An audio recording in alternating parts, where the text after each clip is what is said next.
Welcome to Penrose Learning, where we make understanding easy. In this video, I will explain how to get an O2 sensor out. Start with the necessary tools. You'll need an oxygen sensor socket, a ratchet, and some penetrating oil. Safety first, so make sure your engine is completely cool before you begin. This prevents burns and makes the sensor much easier to handle. Take a moment to locate the oxygen sensor. It's usually threaded into your vehicle's exhaust system, either before or after the catalytic converter. Now, let's tackle that stubborn sensor. Liberally apply penetrating oil to the base and threads of the oxygen sensor.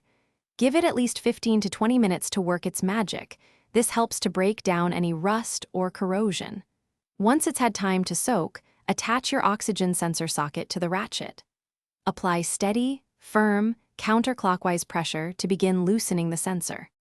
Sometimes, sensors can be incredibly stubborn. If yours won't budge, a little heat can help. Gently heat the exhaust pipe around the sensor's base with a propane torch for about 30 seconds. Be very careful not to overheat or damage any nearby components.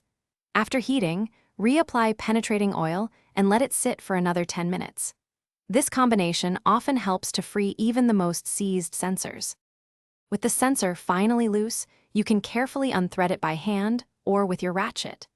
Don't forget to disconnect the electrical connector. Usually, there's a small release tab to press. When installing a new sensor, always apply a thin layer of anti-seize compound to the threads. This crucial step prevents future seizing and makes your next removal much easier, saving you time and effort down the road. Thanks for watching. If this was helpful, leave a like and consider subscribing. See you next time.